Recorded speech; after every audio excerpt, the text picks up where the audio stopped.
So వీళ్ళందరూ ఇలా వచ్చినప్పుడు అక్కడ ఎంతోమంది రాజకుమారులు వచ్చారు.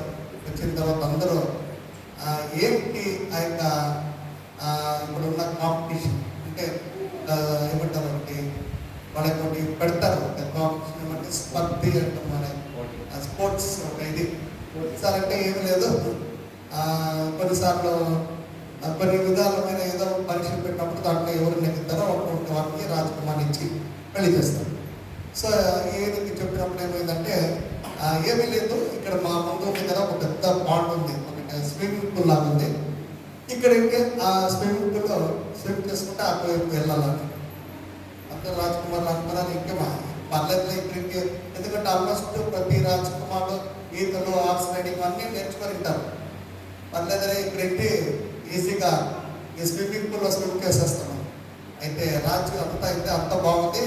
అయితే దీంట్లో 10 ముసలీలు ఉన్నాయి, 10 ముసలీలు ఉన్నాయి. జాగ్రత్తగా మీరు ఇక్కడికి అక్కడికి ఆ ముసలితో తప్పించుకొని రావాలి. అటువంటి వారికి నా పిల్లలకి పెళ్లి చేస్తాను.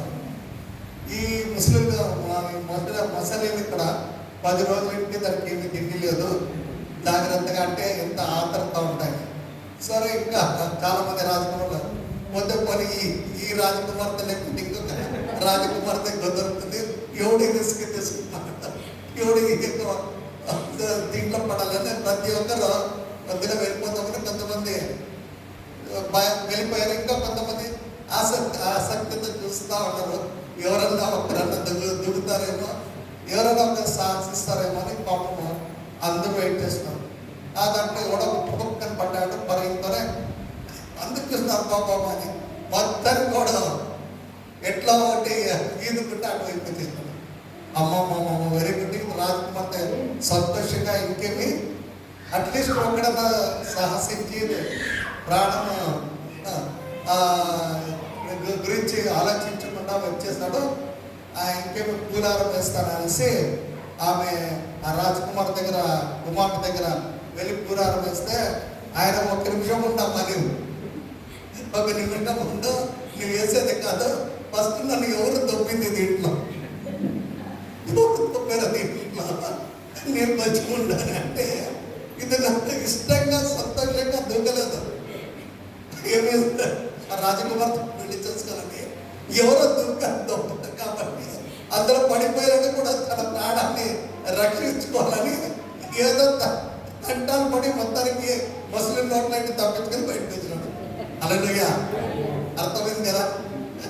చాలా మంది అంతే, ఒకసారి కొంతమంది దేవుని సన్నిధానికి వెళ్ళాలంటే ఏమే ఎందుకో వెళ్ళాలంటే ఎవరో దొబ్బితే లేకపోతే ఏదో కారణాలంటే వెళతాము. కానీ నిజంగా మనం సంతోషంగా నిజంగా వెళ్ళాలా, మనం ఆర్థికంగా లాభాలు పొందాలా, ఆశీర్వదించబడాలా అనే ఆత్మతో వెళ్ళేవాళ్ళు చాలా తక్కువ మంది. సో అంతవరకు ఒక దేవుడి సేవకులు అంటాడు, ఒకరు దొబ్బకుండా ఒకరు చెప్పకుండా వెళ్ళి మనము మన యొక్క దేవుడిని వెతికే వారం ఉంటే మనము ఆశీర్వదించబడతాం.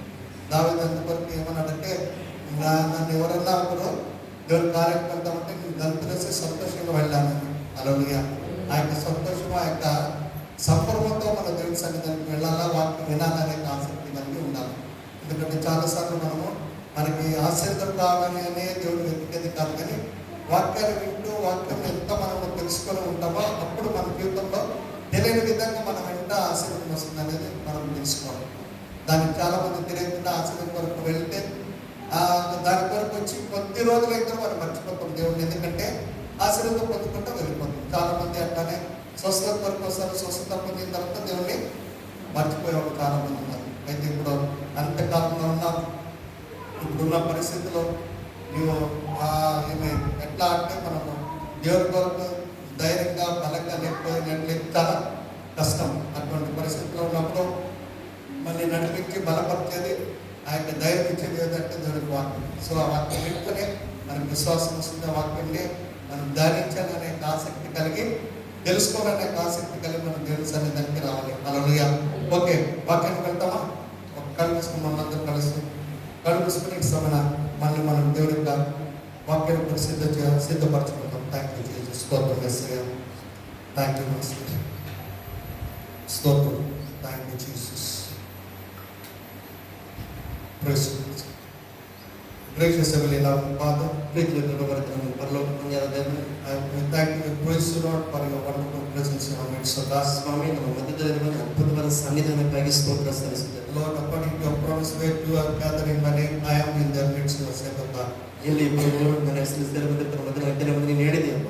So according to your promise, you are in our midst of God. ವಾಕ್ಯವನ್ನು ಮೊದಲು ಇದಿಸ್ Thank you for your presence of God. ನಿನ್ನ ಸನ್ನಿಧಾನಕ್ಕಾಗಿ ಸ್ತೋತ್ರ There ಸಲ್ಲಿಸುತ್ತೇವೆ. is liberty, there is a freedom in your presence of God. ನಿನ್ನ ಸಮ್ಮುಖದಲ್ಲಿ ನಿನ್ನ ಸನ್ನಿಧಾನವಾದ ನಿಜವಾದ ಸ್ವಾತಂತ್ರ್ಯ ಬಿಡುಗಡೆ ಉಂಟು. And also there is a joy in your presence of God. ನಿನ್ನ ಸಮ್ಮುಖದಲ್ಲಿ ನಿಜವಾದ ಆನಂದ ಉಂಟು. Nobody can enjoy your presence. Nobody can have the joy anywhere in the world, but only in your presence of God. ನಿನ್ನ ಸನ್ನಿಧಾನದ ಹೊರತು ಈ ಲೋಕದಲ್ಲಿ ಎಲ್ಲಿ ಕೂಡ ಯಾರು ಕೂಡ ನಿಜವಾದ ಆನಂದವನ್ನು ಹೊಂದಿಕೊಳ್ಳಲಾರರು. So each one of us help us to understand, to get that real joy and happiness is only in your presence of God. ನಿನ್ನ ಸನ್ನಿಧಾನದಲ್ಲಿರುವಂತಹ ಆ ನಿಜವಾದ ಆನಂದ ಸಂತೋಷವನ್ನು ನಮ್ಮಲ್ಲಿ ಪ್ರತಿಯೊಬ್ಬರು ಅನುಭವಿಸುವಂತೆ ಹೊಂದಿರಬೇಕು ನಮಗೆ ಸಹಾಯ ಮಾಡಿ. Today you have chosen us, you have made us to come to your presence of God. ದೇವರೇ, ನಿನ್ನ ಸಮ್ಮುಖದಲ್ಲಿ ಇವತ್ತು ನಾವು ಬರುವಂತೆ ನಮ್ಮನ್ನು ಆರಿಸಿಕೊಂಡಿದ್ದೀವಿ. Not by accident, not by anything of God, but this because you have the love and you are having a personal concern about us, O God. ನಮ್ಮ ಕುರಿತಾಗಿರುವ ಪ್ರೀತಿ ಶ್ರದ್ಧೆ ನಿಮಿತ್ತವಾಗಿ ಕರ್ತನೆ ಇವತ್ತು ಸ್ವಾಮಿ ನಮ್ಮನ್ನು ಸಮ್ಮುಖದಲ್ಲಿ ಬರಮಾಡಿದ್ದೀವಿ. So tonight, O God, as we are meditating, O God, ಇವತ್ತು ದೇವ ನನ್ನ ವಾಕ್ಯವನ್ನು ಧ್ಯಾನಿಸ್ತಾ ಇರಬೇಕು. Lord, you speak to us. ನಮ್ಮೊಟ್ಟಿಗೆ ನೀನು ಮಾತನಾಡು. You have eternal words, O God. ನಿತ್ಯ ಕೂಡ ಮಾತನ್ನು ಮುಟ್ಟಿಸು. Whatever we hear, O God, ನಾವೇನು ಕೇಳಿಸ್ಕೊಳ್ತೀವಿ ದೇವ, help us to put it in practice in our life, O God. ಜೀವಿತದಲ್ಲಿ ಕರ್ತನ ಪ್ರಕಾರ ನಡೆದುಕೊಳ್ಳುವಂತ ನಮಗೆ ಸಹಾಯ. Help us not to forget the word in our life, O God. ನಿನ್ನ ವಾಕ್ಯವನ್ನು ಸುತ್ತ ಮರೆತು ಹೋಗದಂತೆ ನಮಗೆ ಸಹಾಯ. Lord, today you speak to us, O God. ಸ್ವಾಮಿ, ಇವತ್ತು ನಮ್ಮೊಟ್ಟಿಗೆ ನೀನು ಮಾತನಾಡಬೇಕೆಂದು Every wanted thought and the subject of the Holy Spirit. ಸಮಯದಲ್ಲಿ ಪ್ರತಿಯೊಂದು ಆಲೋಚನೆಗಳನ್ನು ಪವಿತ್ರಾತ್ಮ ಅಧ್ಯಯನಕ್ಕೆ ಒಳಪಡಿಸ್ತಾ Coming against every principalities, powers of darkness, possessing your promises in Jesus' precious name I pray. ಅನಂತಕರ ಶಕ್ತಿ ವಿರೋಧವಾಗಿದ್ದಂಥ ಕರ್ತನ ವಾಕ್ಯ ಸ್ವತಂತ್ರಿಸಿಕೊಂಡವರಾಗಿ ನಮ್ಮ ಕರ್ತನ ಯೇಸು ಕ್ರಿಸ್ತನ ಹೆಸರಿನಲ್ಲಿ ಪ್ರಾರ್ಥಿಸಿದ್ದೇವೆ ತಂದೆ. Amen. Amen. Hallelujah. Hallelujah. So the man of God said the Bible is like a story. ದೇವರ ಸೇವಕರಿಗೆ ಹೇಳ್ತಾರೆ, ಬೈಬಲ್ ಅಂತಕ್ಕಂಥದ್ದು ಒಂದು ಕಥೆಯಾಗಿ ಇರುವಂತದ್ದಾಗಿದೆ. How many of you believe that it is like a story? ನಿಮ್ಮಲ್ಲಿ ಎಷ್ಟು ಜನ ಇದನ್ನ ಒಪ್ಪಿಕೊಳ್ತೀರಿ ಇದು ಒಂದು ಕಥೆ ರೀತಿಯಲ್ಲಿದೆ ಅಂತ? That's why when you read the Bible, you will see so many things have happened in the Bible, and it is like things which are relevant to us in every moment. ಮತ್ತೆ ನಾವು Bible ಓದುವಾಗ ನಮಗೆ ಗೊತ್ತಾಗ್ತದೆ ಬಹಳಷ್ಟು ವಿಷಯಗಳು ಅಲ್ಲಿ ಬರೆಯಲ್ಪಟ್ಟ ಸಂಗತಿಗಳು ನಮ್ಮ ದಿನನಿತ್ಯ ಜೀವಿತಕ್ಕೆ ಅದು ಅನ್ವಯಿಸುವಂತ ವಿಷಯಗಳಾಗಿ ನಾವು ನೋಡ್ತೇವೆ. So when you read, you will learn so many things. ಮತ್ತೆ ನೀವು ವಾಕ್ಯವನ್ನು ಆ ರೀತಿಯಲ್ಲಿ ಓದುವಾಗ ಅನೇಕ ಸಂಗತಿಗಳನ್ನು ನೀವು ಕಲ್ತ್ಕೊಳ್ತೇವೆ. And also a man of God said it is like a history. ದೇವರ ಸೇವಕರಿಗೆ ಹೇಳ್ತಾರೆ ಇದು ಚರಿತ್ರೆಯಾಗಿದೆ. It tells about so many things. ಅದು ಅನೇಕ ನಡೆದು ಹೋಗಿರುವ ಸಂಗತಿ ಕುರಿತು ಮಾತನಾಡ್ತದೆ. So that's why he said that it is not history, it is his story. ಅದನ್ನ ಹೇಳ್ತಾನೆ ಅದೊಂದು ಬರೀ ಇತಿಹಾಸ ಅಲ್ಲ, ಆದ್ರೆ ಅದು ಆತನ ಒಂದು ಕಥೆಯಾಗಿರ್ತದೆ. So you can understand what I'm telling. What it is not history, but it is his story. ಇದು ಒಂದು ಇತಿಹಾಸ ಅಲ್ಲ, ಆದ್ರೆ ಇದು ಆತನ ಕುರಿತಾಗಿರುವಂತ ವಿಚಾರವಾಗಿದೆ. So we see in the Bible the story of God. ಮತ್ತೆ ಬೈಬಲ್ ಏನ್ ನೋಡ್ತೀವಿ ಅಂತಂದ್ರೆ ಆ ದೇವರ ಕುರಿತಾಗಿರ್ತಕ್ಕಂಥ ಸಂಗತಿಗಳನ್ನ ನೋಡ್ತೇವೆ. So in the Old Testament we see that it is like prophecy. ಮತ್ತೆ ಹಳೆಯ ಒಡಂಬಡಿಕೆ ನೋಡುವಾಗ ಅದು ಮುಂದೆ ಜರಗಲಿಕ್ಕೆ ಸಂಗತಿಗಳ ಕುರಿತಾಗಿರುವಂತ ಪ್ರವಾದನೆಯಾಗಿದೆ. And in the New Testament, that is in the Gospel, we see He is the Lord. ಮತ್ತೆ ಹೊಸ ಒಡಂಬಡಿಕೆಯನ್ನು ನೋಡುವಾಗ ಸುವಾರ್ತೆಗಳಲ್ಲಿ ನಾವು ನೋಡ್ತೇವೆ ಆತನ ಕುರಿತಾಗಿ ಹೇಳಲ್ಪಟ್ಟಿದ್ದೆಲ್ಲ ಕೂಡ ಅಲ್ಲಿ ನೆರವೇರಿದ ಸಂಗತಿಗಳನ್ನು ನೋಡ್ತೇವೆ. So He is the Lord. ಆತನು ಕರ್ತನು ಒಡೆಯನಾಗಿ. And in Acts we see he was preached as Jesus was preached. ಮತ್ತೆ ಅಪೊಸ್ತಲ ಕೃತ್ಯಗಳಲ್ಲಿ ಯೇಸು ಸ್ವಾಮಿ ಕುರಿತು ಅದು ಪ್ರಕಟಿಸಲ್ಪಟ್ಟಿದ್ದ ವಿಷಯಗಳನ್ನು ನೋಡ್ತೇವೆ. And in the epistle we see His power. ಮತ್ತೆ ಆ ಒಂದು ಪತ್ರಿಕೆಗಳಲ್ಲಿ ಆತನ ಶಕ್ತಿಯನ್ನ ಅಲ್ಲಿ ಪ್ರಕಟವಾಗುವುದು ನೋಡ್ತೇವೆ. And in the Revelation we see is the Lord of God coming back.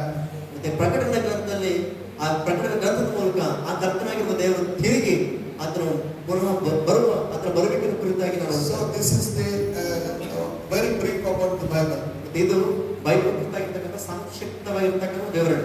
So there are so many prophets in the Bible who are really being used by God in a mighty way. Bible ನೋಡುವಾಗ ದೇವರಿಂದ ಬಹು ಬಲವಾಗಿ ಉಪಯೋಗಿಸಲ್ಪಟ್ಟಂತ ಪ್ರವಾದಿಗಳಿದ್ದಾರೆ. But there are two prophets who has not seen death. ಆ ಪ್ರವಾದಿಗಳಲ್ಲಿ ಇಬ್ಬರು ಪ್ರವಾದಿಗಳ ಕುರಿತು ನೋಡ್ತೀನಿ, ಅವರು ಮರಣದ ರುಚಿ ನೋಡಲಿಲ್ಲ. You tell me who are those two people? ಆ ಇಬ್ಬರು ಯಾರಂತ ನೀವು ಹೇಳ್ತೀರಾ?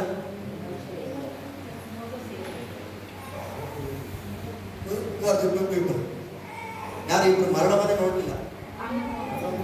Enoch and Elijah. ಆನೋಕ ಮತ್ತು ಎಲಿಯ. Okay. At least Enoch, the Bible says Enoch walked with God and he was not found. ಮತ್ತೆ ಬೈಬಲ್ ನೋಡುವಾಗ ಆನೋಕನ ವಿಷಯದಲ್ಲಿ ಒಂದು ಮಾತು ಬರೆಯಲ್ಪಟ್ಟಿದೆ. ಏನಂತಂದ್ರೆ ಆನೋಕನು ದೇವರೊಂದಿಗೆ ನಡೆದನು, ಮತ್ತೆ ಹಾಗೆ ನಡ್ಕೊಳ್ತಿರ್ಬೇಕಾದ್ರೆ ಮನುಷ್ಯರು ಯಾರಿಗೆ ಕಾಣದೆ ಅಥವಾ ತೆಗೆದುಕೊಳ್ಳಲ್ಪಟ್ಟರು, ಒಯ್ಯಲ್ಪಟ್ಟರು. But it is written in the Bible. ಅದು ಬೈಬಲ್ ಅಲ್ಲಿ ಬರೆಯಲ್ಪಟ್ಟು. But Elijah was lifted up to heaven. ಮತ್ತೆ ಎಲಿಯನ ಬಗ್ಗೆ ನಾವು ನೋಡಿದ್ರೆ ಆತರ ಪರಲೋಕಕ್ಕೆ ಒಯ್ಯಲ್ಪಟ್ಟನು, ಎತ್ತಲ್ಪಟ್ಟನು ನೋಡ್ತಾರೆ. And it was witnessed by Elisha. ಮತ್ತೆ ಅದು ಅದರ ಶಿಷ್ಯನಾಗಿದ್ದಂತ ಎಲಿಷನ ಮೂಲಕ ಕೂಡ ಸಾಕ್ಷೀಕರಿಸಲ್ಪಟ್ಟಿದೆ, ಕಣ್ಣಾರ ಕಂಡ. So these are the two people who were lifted up to heaven. ಮತ್ತೆ ಈ ಇಬ್ಬರು ವ್ಯಕ್ತಿಗಳ ಕುರಿತು ನೋಡುವಾಗ ಅವರು ಹಾಗೆ ಮರಣವನ್ನು ರುಚಿ ಮಾಡದೆ ಮರಣಿಸದೇನೆ ದೇವರ ಬಳಿಗೆ ಒಯ್ಯಲ್ಪಟ್ಟರು. And Elijah is considered to be one of the powerful and the greatest prophet in Israel. ಮತ್ತೆ ಇಸ್ರಾಯೇಲ್ ನೋಡುವಾಗ ಬಹು ಬಲವಾಗಿದ್ದಂತ ಶಕ್ತಿಶಾಲಿಯಾಗಿ ಉಪಯೋಗಿಸಲ್ಪಟ್ಟಂತ ಪ್ರವಾದಿಗಳಲ್ಲಿ ಎಲಿಯನು ಮುಖ್ಯನಾಗಿ ಕಂಡು ಬರ್ತಾರೆ. Even today Israelites are waiting that this Elijah prophet will come back again. ಇವತ್ತು ಕೂಡ ಇಸ್ರೇಲ್ ಜನರು ಈ ಪ್ರವಾದಿಯಾಗಿರುವ ಎಲಿಯನು ಆತನ ಬರೋದಕ್ಕಿಂತ ಮುಂಚೆ ಬರ್ತಾನೆ ಅನ್ನುವಂತ ವಾಗ್ದಾನ ನೆನೆಸ್ಕೊಂಡು ಆತನಿಗೋಸ್ಕರ ತನ್ನ ಬರ್ತನ ಎದುರು ನೋಡ್ತಾ ಇದ್ದಾರೆ. The prophet Elisha name is mentioned 30 times in the New Testament. ಮತ್ತೆ ಹೊಸ ಒಡಂಬಡಿಕೆಯಲ್ಲಿ ಎಲಿಯ ಪ್ರವಾದಿಯ ಹೆಸರು ಸುಮಾರು 30 ಸಾರಿ ಅದು ಬರೆಯಲ್ಪಟ್ಟಿದೆ. And even in the Revelation it is written that Elijah will come back again, he will witness. ಮತ್ತೆ ಪ್ರಕಟಣೆ ನೋಡುವಾಗ ಎಲಿಯನು ಸಾಕ್ಷಿಯಾಗಿ ಇಬ್ಬರು ಸಾಕ್ಷಿಗಳು ನೋಡ್ತೇವೆ, ಅದ್ರ ಆತನ ಒಬ್ಬನಾಗಿ ಅದನ್ನು ಬರ್ತಾನೆ ಅನ್ನೋದಾಗಿ ನೋಡ್ತೇವೆ. Why the Elijah is called to be so powerful? ಮತ್ತೆ ಎಲಿಯ ಆ ರೀತಿಯಲ್ಲಿ ಯಾಕೆ ಅದ್ರ ಕುರಿತು ಅಷ್ಟು ಮಹತ್ವದ್ದಾಗಿ ಅಥವಾ ಶಕ್ತಿಯುತವಾದ ವಿಚಾರ ಅದ್ರ ಕುರಿತಾಗಿ ನಾವು ನೋಡ್ತೇವೆ. He was a very dare and dare prophet. ನೋಡ್ತೇವೆ ಆತನ ಪ್ರವಾದಿಗಳಲ್ಲಿ ತುಂಬಾ ಧೈರ್ಯಶಾಲಿಯಾಗಿದ್ದಂತ ಪ್ರವಾದಿ. And in front of the Ahab he has stood and he declared very bravely. ಮತ್ತೆ ರಾಜನಾಗಿದ್ದಂತ ಆಹಾಬನ ಎದುರುಗಡೆ ನಿಂತುಕೊಂಡು ದೇವರು ಅಷ್ಟು ಧೈರ್ಯವಾಗಿ ಮಾತನಾಡ್ತಾರೆ. So okay, before coming to that thing, let me give a brief introduction before Elijah. Why Elijah has talked so boldly in front of Ahab? ಆಹಾಬನ ಎದುರುಗಡೆ ಯಾಕೆ ಎಲಿಯ ಅಷ್ಟು ಧೈರ್ಯವಾಗಿ ಅದನ್ನು ಮಾತನಾಡಬೇಕಾಯ್ತು ಅಂತ ವಿಷಯಗಳ ಕುರಿತಾಗಿ ನಾವು ನೋಡ್ಕೊಳ್ಳೋಣ. And we see after the kings started ruling the Israelites. ನೋಡ್ತೇವೆ ಇಸ್ರಾಯೇಲಿನ ಜನರಲ್ಲಿ ಅರಸರು ಅವರ ಆಳ್ವಿಕೆ ಪ್ರಾರಂಭವಾದ ನಂತರ And first God chose Saul. ಮೊದಲನೇದಾಗಿ ಇಸ್ರಾಯೇಲಿಗೆ ಅರಸನಾಗಿ ದೇವರು ಸೌಲನನ್ನು ಆರಿಸಿಕೊಂಡರು. But because of Saul's disobedience, he lost his kingdom. ಆದ್ರೆ ಸೌಲನಲ್ಲಿ ಇದ್ದಂತ ತನ್ನ ಅವಿಧೇಯತೆ ನಿಮಿತ್ತವಾಗಿ ಸೌಲನು ಅರಸತನವನ್ನು ಕಳ್ಕೊಂಡ. And David was chosen as the king of Israel. ಸೌಲನ ನಂತರ ದಾವೀದನು ಇಸ್ರಾಯೇಲ್ ಅರಸನಾಗಿ ದೇವರಿಂದ ಆರಿಸಲ್ಪಟ್ಟ. And in the first kings we see in the first chapter. ಅದು ಮೊದಲನೇ ಅರಸಗಳು ಮೊದಲನೇ ಅಧ್ಯಾಯದಲ್ಲಿ ನೋಡ್ತಾರೆ. David has become very old after winning so many battles in his life. ದಾವೀದನ ಅರಸನಾದ ಮೇಲೆ ಅನೇಕ ಯುದ್ಧಗಳು ಮಾಡಿ ಈಗಾಗಲೇ ತನ್ನ ಕೊನೆಯ ಸ್ಥಿತಿಗೆ ಅಥವಾ ವೃದ್ಧಾಪ್ಯಕ್ಕೆ ಅಂತ ಬಂದ ಸ್ಥಿತಿ ನಾವು ಅಧ್ಯಾಯದಲ್ಲಿ ಕಾಣ್ತೇವೆ. And at that time Bethsaida, the wife of David, comes and asks David that please make my son Solomon as the king. ಆ ಸಮಯದಲ್ಲಿ ಬೇರ್ಷೆಬಳು ಬಂದು ಅರಸನ ಹತ್ರ ಅಂದ್ರೆ ದಾವೀದನ ಹತ್ರ ಕೇಳ್ಕೊಳ್ತಾರೆ, ನನ್ನ ಮಗನನ್ನ ನಿನ್ನ ತರುವಾಯ ರಾಜನಾಗಿ ಉತ್ತರಾಧಿಕಾರಿಯಾಗಿ ನೀನು ನೇಮಿಸಿ ಅಂತ. Because Adonijah, another son, he declared himself as the king. ಯಾಕಂದ್ರೆ ದಾವಿದನ ಮಕ್ಕಳಲ್ಲಿ ಮತ್ತೊಬ್ಬ ಮಗನಾಗಿದ್ದಂತ ಅದೋನಾಯನು ಆತನು ಸ್ವತಃ ತಾನೇ ರಾಜನೆಂಬುದಾಗಿ ಸ್ವಯಂ ಘೋಷಣೆ ಮಾಡಿಕೊಂಡಿದ್ದ. So in the first chapter 50 we see Adonijah has declared himself as the king, and this was not right in the sight of God and also the prophet Nathan and also other people. ನೋಡ್ರಿ 5ನೇ ವಚನದಲ್ಲಿ ಅದು ನೋಡ್ತೇವೆ. ಮೊದಲನೇ ಅಧ್ಯಾಯ 5ನೇ ವಚನದಲ್ಲಿ ಅದೋನಿಯನು ತಾನು ತನಗೆ ತಾನಾಗಿ ಅರಸನಾಗಿ ಅದನ್ನು ಘೋಷಿಸಿಕೊಂಡಿದ್ದ ಕರೆದುಕೊಂಡಿದ್ದ. ಇದು ದೇವರ ದೃಷ್ಟಿಯಲ್ಲಾಗಲಿ ಪ್ರವಾದಿಯಾಗಿದೆ ಅಂತ ನಾತನ ದೃಷ್ಟಿಯಲ್ಲಾಗಲಿ ಇತರ ಜನರ ದೃಷ್ಟಿಯಲ್ಲಿ ಅದು ಸರಿಯಾಗಿ ಕಂಡು ಬರಲಿಲ್ಲ. And as Bethesda requested, and David made Solomon as the king. ಮತ್ತೆ ಬೇತ್ಷೆಬಳು ಒಂದು ಮನವಿ ಮಾಡಿಕೊಂಡಂತೆ ದಾವೀದನು ಆಕೆಯ ಮಗನಾಗಿದ್ದ ಸೊಲೊಮೋನನನ್ನ ತನ್ನ ತರವಾಗಿ ಅರಸನಾಗಿ ಅದನ್ನು ನೇಮಿಸಿದ ಪಟ್ಟಾಭಿಷೇಕ ಮಾಡ್ತಾರೆ. And in the second chapter we see that David was instructing Solomon how to rule the kingdom. ಎರಡನೇ ಅಧ್ಯಾಯದಲ್ಲಿ ನೋಡುವಾಗ ಯಾವ ರೀತಿಯಲ್ಲಿ ರಾಜ್ಯಭಾರ ಮಾಡಬೇಕೋ ಅದರ ಕುರಿತು ದಾವೀದನು ತನ್ನ ಮಗನಾಗಿರೋ ಸೊಲೊಮೋನನಿಗೆ ಅದರ ಸೂಚನೆಗಳನ್ನ ಕೊಡೋದನ್ನು ನೋಡ್ತಾರೆ. And in second chapter 4th verse we see that he was instructing very clearly to Solomon to read the word and to follow the walk before in front of God with truth and with the wholehearted. ಒಂದು 4ನೇ ವಚನದಲ್ಲಿ ನೋಡ್ತೇವೆ ದಾವೀದನು ಸೊಲೊಮೋನನಿಗೆ ಸೂಚನೆ ಕೊಡ್ತಾ ಅದನ್ನ ಹೇಳ್ತಾ ಇದ್ದಾನೆ, ನೀನು ಯಾವಾಗಲೂ ಕೂಡ ಧರ್ಮಶಾಸ್ತ್ರವನ್ನು ಓದ್ತಾ ದೇವರಲ್ಲಿ ಭಯಭಕ್ತಿಯಿಂದ ನೀನು ನಡ್ಕೋ, ಯಥಾರ್ಥನಾಗಿ ನೀನು ಯಾವಾಗಲೂ ಪ್ರವರ್ತಿಸು ಎಂಬುದಾಗಿ ನನ್ನ ಮಗನಿಗೆ ಸೂಚನೆ ಕೊಡ್ತಾ ಇದೆ. And we see that God was very much pleased in Solomon.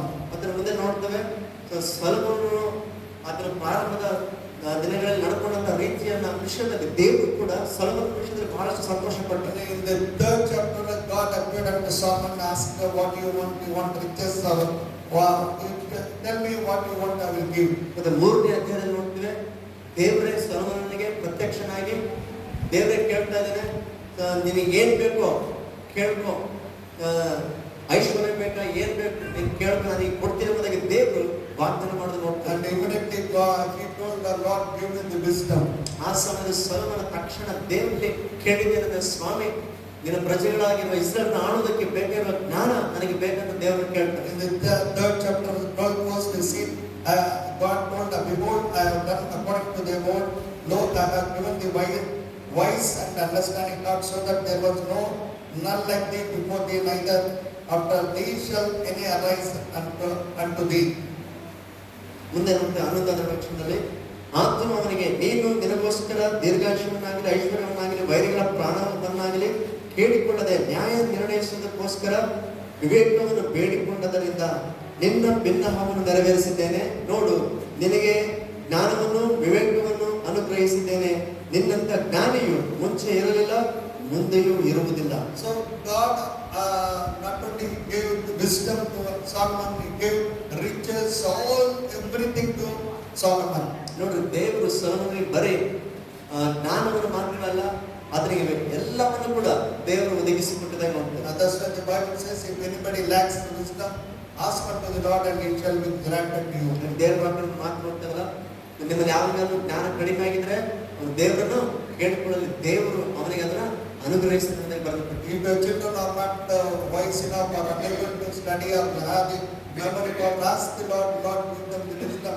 God will give them the wisdom to excel in everything. ನೋಡಿ, ನಿಮ್ಮ ಮಕ್ಕಳು ಒಂದು ವೇಳೆ ಅವರು ಜ್ಞಾಪಕ ಶಕ್ತಿ ಕಡಿಮೆ ಇರುವುದಾದ್ರೆ, ಸರಿಯಾಗಿ ಅವರು ವಿದ್ಯಾಭ್ಯಾಸ ಮಾಡೋ ಸ್ಥಿತಿಯಲ್ಲಿ ಇರುವುದಾದ್ರೆ ದೇವರನ್ನು ಬೇಡ್ಕೊಳ್ಬೇಕು. ನಿಮ್ಮ ಮಕ್ಕಳ ವಿಷಯದಲ್ಲಿ ದೇವರೇ ಅವರಿಗೆ ಜ್ಞಾನವನ್ನು ಕೊಡಿ ಎಂಬುದನ್ನು ಖಚಿತವಾಗಿ ದೇವರು ಅವರಿಗೆ ಜ್ಞಾನವನ್ನು ಕೊಡ್ತಾರೆ ಅನ್ನೋದು ಅಷ್ಟು ಮಾತ್ರ ಅಲ್ಲ, ಎಲ್ಲ ವಿಷಯಗಳಲ್ಲಿ ಅವರ ಅಭಿವೃದ್ಧಿ ಆಗುವಂತೆ ದೇವರು ಮಾಡ್ತಾರೆ. Not only God gives the wisdom, along with them everything God is ready to give. ನೋಡಿ, ದೇವರು ಬರೀ ಜ್ಞಾನವನ್ನು ಮಾತ್ರ ಅಲ್ಲ, ಅದ್ರ ಜೊತೆಗೆ ಬೇಕಾಗಿದ್ದೆಲ್ಲವನ್ನು ಕೂಡ ಆತನು ಕೊಡೋದಕ್ಕೆ ದೇವರು ಶಕ್ತನಾಗಿದೆ. And in the 4th chapter we see that God made Solomon great and he has excelled in his wisdom. ಮತ್ತೆ 4ನೇ ಅಧ್ಯಾಯಕ್ಕೆ ಬರುವಾಗ ನೋಡ್ತೇವೆ, ದೇವರು ಸೊಲೊಮೋನನ ಅತ್ಯಧಿಕವಾಗಿ ಆಶೀರ್ವದಿಸಿದ ದೊಡ್ಡ ಜ್ಞಾನಿಯಾಗಿ ಕಂಡು ಬರ್ತಾರೆ ಮತ್ತು ಎಲ್ಲ ವಿಷಯಗಳನ್ನು ಅಭಿವೃದ್ಧಿಯಾಗಿ ಇರುವುದನ್ನು ನೋಡ್ತೇವೆ. And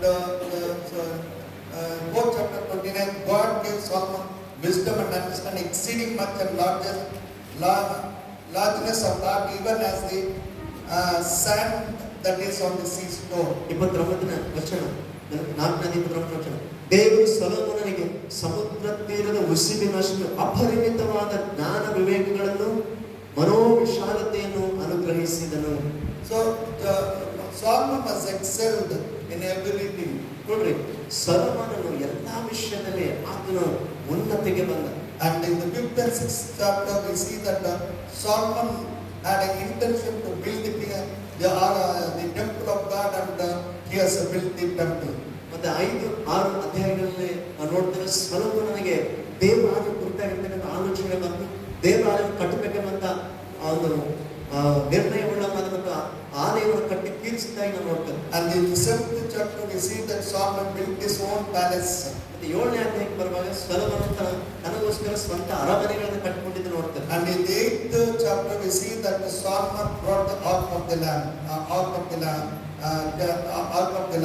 ಮತ್ತೆ 8ನೇ ಅಧ್ಯಾಯದಲ್ಲಿ ನೋಡುವಾಗ ಸೊಲೊಮೋನನು ಕರ್ತನ ಮಂಜೂಷವನ್ನ ತಂದು ಆಲಯದಲ್ಲಿ ತಂದು ನೋಡ್ತೇವೆ. So he brought the 8th chapter 14, and they brought up the ark of the Lord and the tabernacle of the congregation and all the holy vessels that was in the tabernacle, and even those did the priest and the Levites bring up. Okay. 8ನೇ ಅಧ್ಯಾಯ 4ನೇ ವಚನ. ಉಳಿದ ಯಾಜಕರು, ಲೇವಿಯರು ದೇವದರ್ಶನದ ಗುಡಾರ, ಅದರಿಂದ ಪರಿಶುದ್ಧ ವಸ್ತು ಇವುಗಳನ್ನು ಹೊತ್ತರು. Okay. So these are the ark of the Lamb is very important for the Israelites. ನೋಡ್ರಿ, ಇಸ್ರೇಲ್ ಜನರಿಗೆ ಈ ದೇವ ದರ್ಶನ ಗುಡಾರ ಮತ್ತು ಅದರ ಮಂಜೂಷ ಮುಖ್ಯವಾಗಿ ಅವರಿಗೆ ಬಹಳ ಪ್ರಾಮುಖ್ಯವಾದದ್ದಾಗಿತ್ತು. You know why it is so important? ಯಾಕೆ ಅದಷ್ಟು ಪ್ರಾಮುಖ್ಯವಾಗಿತ್ತು ನಿಮಗೆ ಗೊತ್ತಿದೆಯಾ? In the ark of the Lord there were some certain things. ಮತ್ತೆ ದೇವರ ಮಂಜೂಷದಲ್ಲಿ ಕೆಲವು ವಿಷಯಗಳು, ನಿರ್ದಿಷ್ಟವಾದ ಕೆಲವು ವಿಷಯಗಳಿದ್ದವು. So there was what we call the Moses stick was there, which led the Israelites out of Egypt. ಐಗುಪ್ತ ದೇಶದಿಂದ ಹೊರಗಡೆ ಮೋಶೆ ಮತ್ತು ಆರೋನ್ ಮುಖಾಂತರ ದೇವರನ್ನು ಕರ್ಕೊಂಡು ಬರುವಾಗ ಅವ್ರ ಕೈಯಲ್ಲಿ ಕೊಟ್ಟಿದ್ದಂಥ ಕೋಲು, ಚಿಗುರಿದ ಕೋಲು ಆ ಮಂಜೂಷದಲ್ಲಿತ್ತು. And that rod has not been dried up. ಮತ್ತೆ ಆ ಕೋಲು ಅದು ಒಣಗೋಗಿರಲಿಲ್ಲ. It was what we call it was blossom every day. ಅದು ಪ್ರತಿ ದಿನವೂ ಕೂಡ ಅದು ಪರಿಮಳ ಬೀರ್ತಾ ಇತ್ತು. And there is another thing is there was a bowl. ಮತ್ತೆ ಇನ್ನೊಂದು ವಿಷಯ ನೋಡ್ತೇವೆ, ಮಂಜೂಷದ ಒಳಗಡೆ ಒಂದು ಪಾತ್ರೆ ಇತ್ತು. And it was having the manna. ಆ ಪಾತ್ರೆಯಲ್ಲಿ ಮನ್ನಾ ಇತ್ತು. And the 10 commandments were there. ಮತ್ತೆ ಮುಖ್ಯವಾಗಿ ಮಂಜೂಷ ಪೆಟ್ಟಿಗೆಯಲ್ಲಿ ದೇವರು ಕೊಟ್ಟಂತ 10 ಆಜ್ಞೆಗಳು, ದಶಾಜ್ಞೆಗಳ 2 ಅಲಿಗೆಗಳಿವೆ. So it was considered as the holiest of holy. ಅದರಿಂದ ಮಂಜೂಷ ವಿಷಯದಲ್ಲಿ ನೋಡುವಾಗ ಅದು ಬಹಳ ಅತಿ ಪರಿಶುದ್ಧವಾದ ಎಂಬುದಾಗಿ ಪರಿಗಣಿಸಲ್ಪಟ್ಟಿತ್ತು. So that's why Solomon brought that ark into the temple. ದೇವರ ಸನ್ನಿಧಾನ ಎನ್ನುವಂತ ಸೂಚಿಸುವ ಮಂಜೂಷವನ್ನ ಈಗ ಸೊಲೊಮೋನನು ದೇವಾಲಯದೊಳಗಡೆ ತರುವುದನ್ನು ನೋಡ್ತಾ ಇದ್ದೇವೆ. So in the 9th chapter, ಮುಂದೆ ನಾವು ಹಾಗೆ ಬರುವಾಗ 9ನೇ ಅಧ್ಯಾಯದಲ್ಲಿ, and we see that God after putting the pen, God told that I will bless you. ಮತ್ತೆ ಈ ರೀತಿಯ ಆನೆಯೆಲ್ಲ ಸಿದ್ಧವಾದ ಮೇಲೆ ದೇವರು ಸೊಲೊಮೋನನ ವಾಗ್ದಾನ ಮಾಡ್ತಾ ಇದ್ದಾನೆ, ನಾನು ನನ್ನ ಆಶೀರ್ವದಿಸ್ತೀನಿ ಎಂಬುದು. And he was telling in the 9th chapter, I will be there.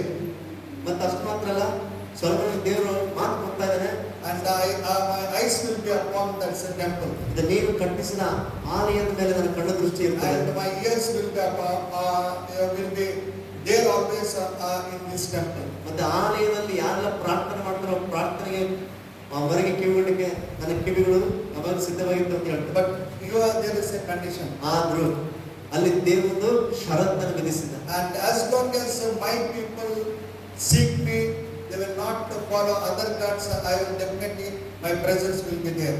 ದೇವರು ಹೇಳಿದ ಮಾತೇನೆಂದ್ರೆ, ಎಲ್ಲಿಯವರೆಗೆ ನನ್ನ ಜನರು ನನ್ನ ಮಾತನ್ನು ಕೇಳ್ತಾರೋ ಮತ್ತು ನನ್ನ ಮಾತಿಗೆ ಅನುಸಾರವಾಗಿ ಅವ್ರು ನಡ್ಕೊಳ್ತಾರೋ, ಅನ್ಯ ದೇವರುಗಳನ್ನು ಹಿಂಬಾಲಿಸದೆ ನನ್ನನ್ನೇ ಅವರು ಅನುಸರಿಸಿ ನಡೀತಾರೋ ಅಲ್ಲಿಯ ತನಕ ನನ್ನ ಸನ್ನಿಧಾನ ಯಾವಾಗಲೂ ಆ ಮಂದಿರದಲ್ಲಿ ಇರ್ತದೆ ಎಂಬುದಾಗಿ ದೇವರು ಹೇಳ್ತಾರೆ. And he was telling that if you walk like your father, ಆ ದೇವರು ಹೇಳ್ತಾನೆ ಸೊಲೊಮೋನನಿಗೆ, ನೀನು ನಿನ್ನ ತಂದೆಯ ಹಾಗೆ ನಿನ್ನ ಎದುರುಗಡೆ ನಡ್ಕೊಳ್ಳುವುದಾದ್ರೆ, and if your generation will follow me and like your father will walk, I will establish your throne. ನೀನು ನಿನ್ನ ತರುವಾಯ ನನ್ನ ಸಂತತಿ ನನ್ನ ಸೇವಕನಾಗಿರುವ ದಾವೀದನಂತೆ ಅವ್ರು ನಡ್ಕೊಳ್ಳುವುದಾದ್ರೆ ನಿಮ್ಮ ಸಿಂಹಾಸನವನ್ನ ನಾನು ಸ್ಥಿರಪಡಿಸ್ತೇನೆ ಅನ್ನೋದಾಗಿ ದೇವರು ವಾಗ್ದಾನ ಮಾಡ್ತಾರೆ. As I promised David your father, I will see that your children will continue to be on the throne.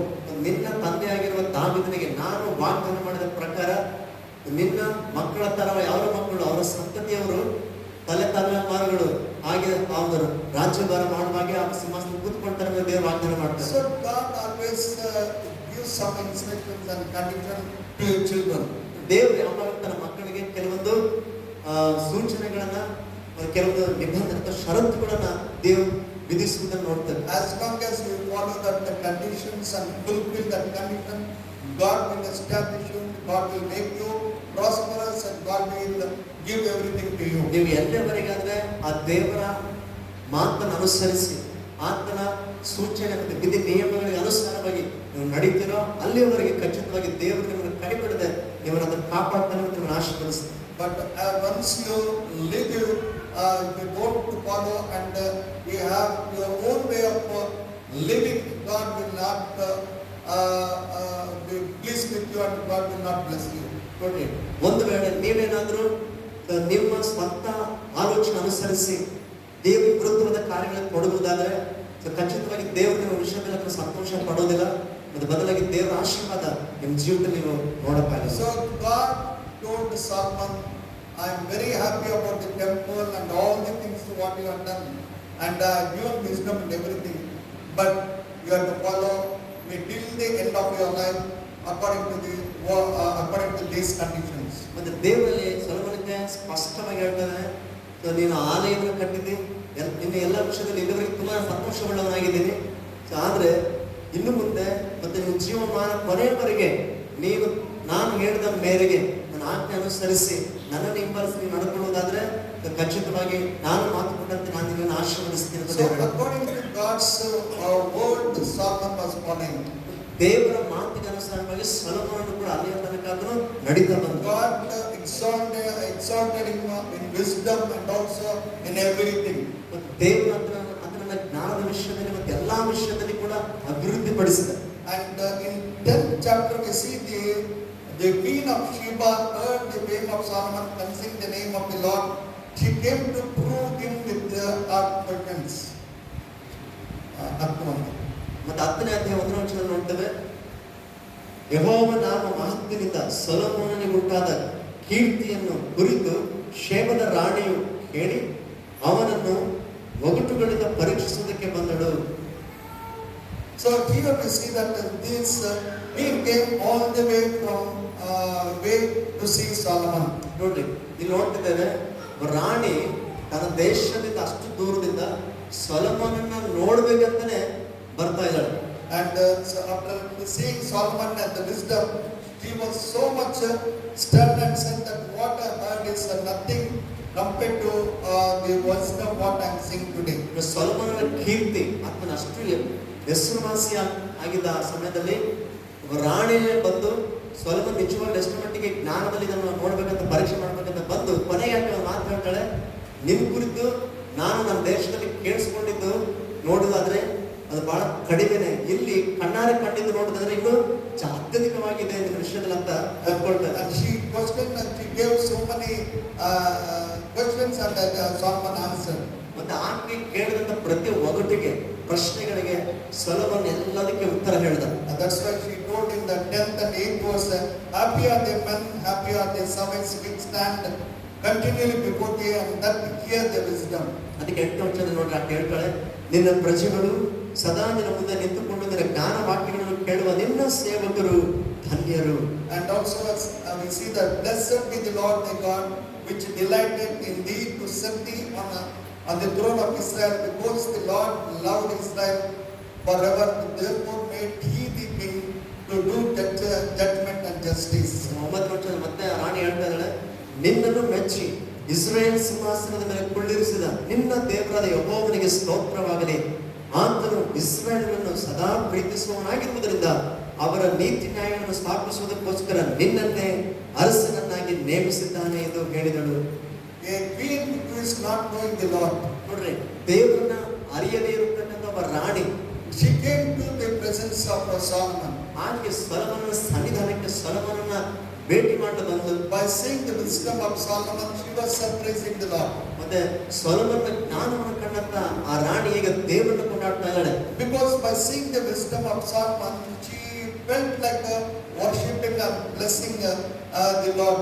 ನೋಡಿ, ಸೊಲೊಮೋನನ ಜ್ಞಾನವನ್ನು ಕಂಡಾಗ ಆಕೆಗೆ ಅನಿಸುತ್ತೆ ಏನಂತಂದ್ರೆ ಆ ಜ್ಞಾನ ಕೊಟ್ಟಂತ ಅಪರಿಮಿತವಾದ ಜ್ಞಾನ ಕೊಟ್ಟಂತ ದೇವರನ್ನು ಕೊಂಡಾಡಬೇಕು ಅನಿಸ್ತು. So here until this time Solomon was very good. ನೋಡಿ, ಇಲ್ಲಿಯವರೆಗೆ ನಾವೇನೆಲ್ಲ ನೋಡಿದ್ರೆ ಸೊಲೊಮೋನನ ಕುರಿತ ಅಲ್ಲಿಯವರೆಗೆ ಬಹಳ ಚೆನ್ನಾಗಿ ಬಹಳ ಆತ ನೋಡಿ ಅಷ್ಟರ ಮಟ್ಟಿಗೆ Because ಚೆನ್ನಾಗಿ God ನೋಡ್ತಾರೆ. gave wisdom and money and everything, gave everything.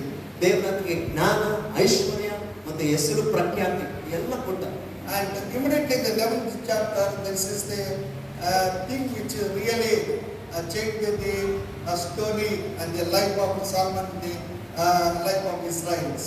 ನೋಡಿ, 11ನೇ ವಚನಕ್ಕೆ ಬರುವಾಗ ಇಲ್ಲಿಂದ ಏನಾಗ್ತದೆ, ಸೊಲೊಮೋನನ ದಾರಿ ತಪ್ಪುವುದನ್ನು ನೋಡ್ತೇವೆ. ಅದರ ನಿಮಿತ್ತವಾಗಿ ಸೊಲೊಮೋನನ ಜೀವಿತ ಮಾತ್ರ ಅಲ್ಲ, ಇಡೀ ಇಸ್ರಾಯೇಲ್ ಜನಾಂಗ, ಇಸ್ರಾಯೇಲ್ರ ಮುಂದಿನ ಸ್ಥಿತಿಗತಿಗಳು ತುಂಬಾ ಬದಲಾಗಿ ಹೋಗ್ತಾ ಇದೆ. But King Solomon loved many strange women, together with the daughter of Pharaoh, women of the Moabites, Ammonites, Edomites, Jordanites, and Hittites, of the nations concerning which the Lord said unto the children of Israel, ye shall not go into them, neither shall they come into you, for truly they will turn away your heart after their God. Solomon clave unto these in love. ಅನ್ನೋದ್ರೆ ನೋಡ್ರಿ, ಅರಸನಾದ ಸೊಲೊಮೋನನು ಫರೋಹನ ಮಗಳಲ್ಲದೆ ಮೋವಾಬ್ಯರು, ಅಮ್ಮೋನಿಯರು, ಎದೋಮ್ಯರು, ಚೀದೋನ್ಯರು, ಹಿತ್ತಿಯರು ಎಂಬೀ ಜನಾಂಗಗಳ ಸ್ತ್ರೀಯರನ್ನು ಮೋಹಿಸಿದನು. ಯೆಹೋವನು ಈ ಜನಾಂಗಗಳ ವಿಷಯದಲ್ಲಿ ಇಸ್ರಾಯೇಲರಿಗೆ ನಿಮಗೂ ಅವರಿಗೂ ಕೊಟ್ಟುಕೊಳ್ಳುವುದು ನಡೆಯಬಾರದು. ಅದು ನಡೆಯುವುದಾದರೆ ಅವರು ನಿಮ್ಮ ಮನಸ್ಸನ್ನು ತಮ್ಮ ದೇವತೆಗಳ ಕಡೆಗೆ ತಿರುಗಿಸಾರು ಎಂದು ಆಜ್ಞಾಪಿಸಿದ್ದರೂ ಸೊಲೊಮೋನನು ಅವರ ಸ್ತ್ರೀಯರಲ್ಲಿ ಅನುರಕ್ತನಾಗಿದ್ದನು.